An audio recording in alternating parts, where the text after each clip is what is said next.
Senhora Presidente, senhoras e senhores deputados, a corrupção é um flagelo que mina a confiança na democracia, nos políticos e no próprio Estado de Direito. É com base nisso que a voz popular diz que políticos e partidos são todos iguais, o que é profundamente falso.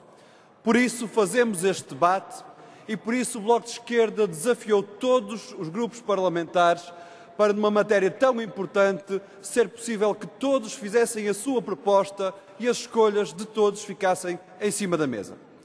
Para nós, esta é uma preocupação que vem de longe. Aprovamos o agravamento de penas e a criação do crime urbanístico.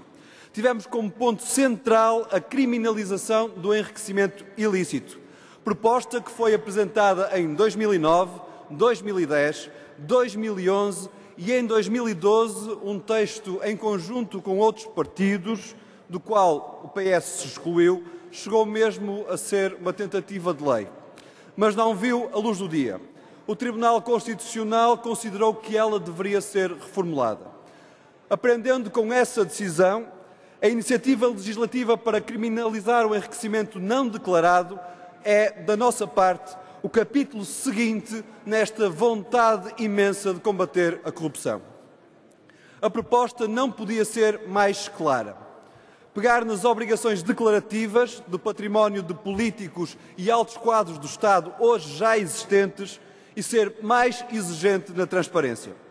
A transparência patrimonial e de interesses no exercício dos cargos públicos é um valor essencial para a qualidade da democracia e para o combate à corrupção. Propomos criar uma nova entidade, específica para este efeito, que verifique e valide as declarações de património. A atual dispersão de competências no tratamento e controlo das declarações de património e incompatibilidades dos titulares de cargos públicos e políticos, bem como o facto de os órgãos competentes não serem especializados, impede que o mesmo seja eficaz.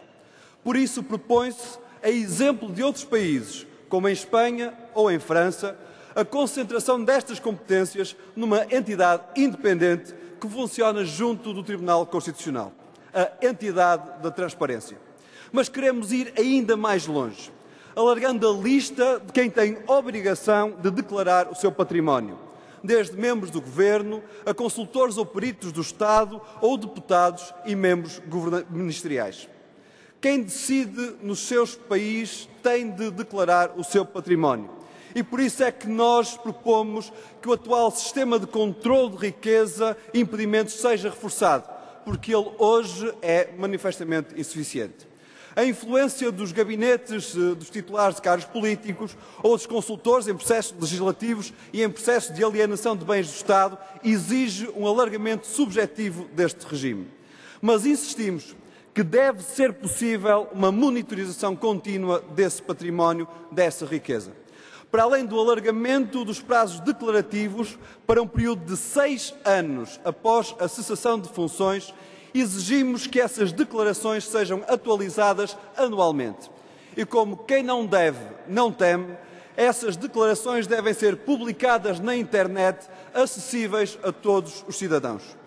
Lembro aqui as palavras do Sr. Deputado Telmo Correia em debate anterior sobre esta mesma matéria. Dizia ele: no regime das declarações devemos alargar esse regime, aprofundá-lo e garantir, sobretudo, que há mais fiscalização sobre as declarações que são prestadas. Sr. Deputado Telmo Correia, aqui está no Bloco de Esquerda a resposta exatamente a estas preocupações. Sra. Presidente, senhoras e senhores deputados, com estas propostas respondemos também às preocupações do Tribunal Constitucional. O bem jurídico a proteger, uma das questões que dizia estar indefinido no diploma anterior, é claro e inequívoco. É o dever de transparência dos agentes públicos. Se há património não declarado, então passa a ser crime. E um novo tipo de crime, um crime autónomo, nunca antes sugerido. E não existe inversão do ónus da prova, porque a obrigação criada é a da declaração do património.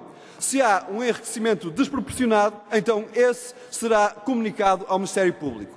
Tudo centrado numa entidade especializada, com recursos para a sua tarefa coadjuvante do Tribunal Constitucional.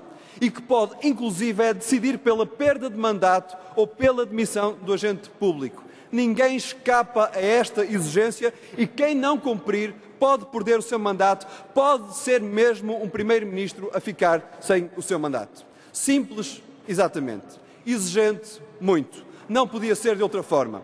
Apresentamos ainda nesta matéria um projeto que, não se enganem, é complementar, que ataca pela via fiscal o enriquecimento injustificado, taxando em 100% a riqueza acumulada abusivamente. Não o confundamos, insisto, com o enriquecimento não declarado. Esta via não substitui nem anula o combate à corrupção no Estado. E esperamos, de facto, que hoje tenha melhor acolhimento do que nas vezes que foi rejeitado por PS, PSD e CDS. Como dizia a Sra. Deputada Teresa Leal Coelho, no último debate que tivemos sobre estas matérias aqui na Assembleia, precisamos de soluções que resistam ao argumento dogmático que sustenta que a nossa Constituição não nos permite combater o estado corrompido das coisas.